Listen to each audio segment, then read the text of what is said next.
What happens when you trust the message of patience, faith, and 5, 6, 7, 8? Coco, where you been? Where you been? Where you been? Coco, where you been? Where you been? Coco, where you been? Where you been? Where you been? Coco, where you been? Where you been? Uh, Figuring this shit out, addressing my weaknesses, learning my power, navigating who I'm becoming. I had to discover who I am and what I'm capable of. So I've been learning about divine love, patience, faith, health and healing, and of course, my newfound love for spirit and how to communicate it to others. Quite simply, I needed time to think, y'all, to really ponder who I am in the present and what I want from now on. I quickly found out that I'm good at manifesting, or rather, feeling my way into a desired vibration. I know how to tap into the frequencies of the things that I desire. I can do that shit, and it happens fast. But like most novices, my issues were not with attaining a certain vibration, but more so with maintaining that vibration. Deep soul dives helped me realize I couldn't stay within a frequency such as abundance because my prior programming of lack made me feel like I didn't deserve it. Do you understand that you can't have abundance if you feel like you're undeserving or unworthy of it? Does that resonate in some way? And what exactly is abundance? Hmm. Abundance is having everything you need exactly when you need it. It's the faith that shows up in your everyday reality that you will never be without what you need. So, because of that, I know better now. Once I let go of the lower vibrations of desperation, lack, and guilt, Spirit showed me the possibilities. And with much dedication and love, my perspective switched from what if I can't to what if I can? And that's when I really began to open up, move away from hustle mode and into receiving mode so I could get what God intended for me, not what I was trying to push out into the universe. So I've been learning how to build self-worth, settle my weaknesses while focusing more on my strengths. That's courtesy Abraham Hicks, you know. Well, if you know, you know. But Coco, where have you been?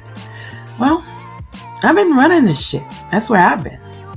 Since last November, when my eyes began to widen, I've been working intensely with my chakras and intuition, studying universal healing techniques, divination and the Akashic records, and so much more, seeing what works for me and what doesn't.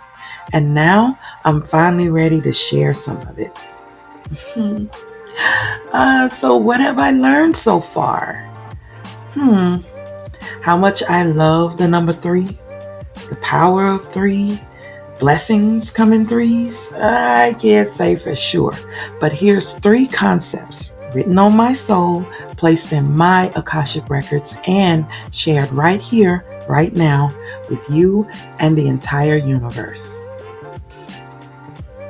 First up, timing. More specifically, divine timing, or the timing of God. Even when I knew nothing of frequency or vibration, I seemed to have a knack for being in a good place at a good time to meet the right person or receive the right thing for advancement in some way. It was providence, written in the book of life. Not luck, never luck. It was me following my instincts because even when I didn't know how to listen, I was able to feel. That is a power inherent in us all. So Spirit taught me about divine timing first, so I could stop setting myself up for failure. For example, early in my journey, just as I was beginning to trust myself, I was able to feel my way into a couple opportunities for growth. I was given 2 chances to move my business into a brick and mortar space. It was my choice on how much I wanted to work, either a small space to learn and grow in or a larger one that was ready for major growth. The manifestations were there, but my soul said, not now. Softly, sweetly, but firmly. Not now, love. What? Not now? I just got what I asked for, but not now? Really? Then why is it here, Spirit? And my soul replied, it's here because you're smart. You figured out how to call it forward, but that doesn't mean you're ready to receive. Not now, but soon, and in a way you'll love but have never imagined. It tore me up to turn away from these opportunities. Then Spirit showed me why the timing was off and that I will get a space, but that's not part of the plan now. So I decided to be grateful for more time to learn how to attract what's good for my soul, not my ego. And I've learned, dear tribe, that the key to divine timing is faith. The internal knowing that as long as the wheel of life spins, you can receive all that's due to you. But first, 2 questions. What did you send out? And are you ready to receive what's coming back? Next is healing. I've always felt the urge to help, comfort, and ease the pain of others, but I've never been drawn to any formal medical study.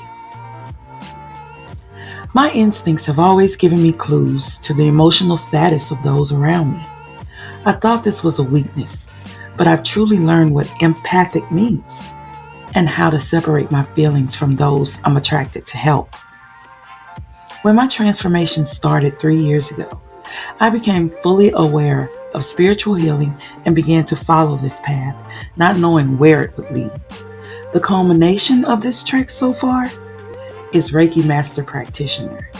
And the first task was to heal myself. The mental, physical, emotional wounds that kept me from my highest purpose. I needed time to align and replenish my spiritual energy centers.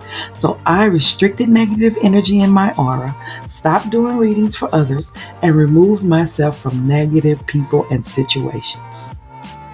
I began to deeply trust my feelings or intuition. So much truth was revealed to me. I did my shadow work, defeated a few devils, and placed myself at the will of the universe for reward. Now I'm stronger and healthier than I've been in years. The biggest lesson I've learned from my healing journey is the ability to listen and discern what my soul, or rather God, is trying to tell me. The last lesson I've learned during my spiritual retreat is freedom. I'll quickly sum this one up.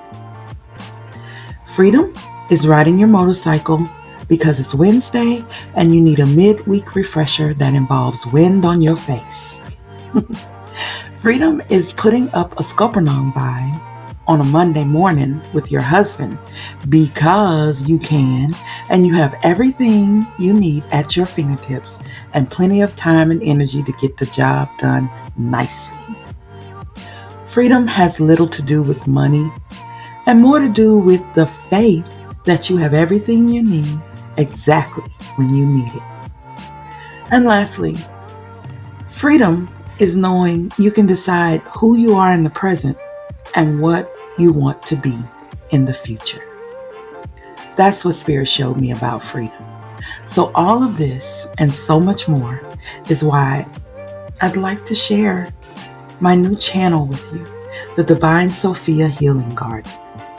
I hope you'll join me where the above meets below. Come on over, y'all.